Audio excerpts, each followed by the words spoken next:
Hello everybody, welcome to our YouTube channel. In this video, I'll show how to recover deleted PDF files or restore deleted documents. So let's see how to do that. So first of all, go to your Google Play Store and then Google Play Store, open it. File recovery PDF document. Please install this app. After install this app and then open it. And in this you can choose and open recover PDF.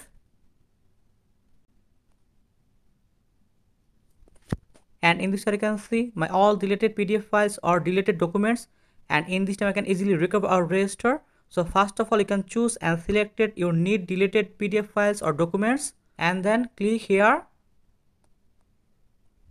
and in this you can see recover, click here, choose restore, successfully recovered all selected files, and then open view location, files, and in this here step you recover or restore all deleted PDF or documents. So thank you very much, and please subscribe this channel.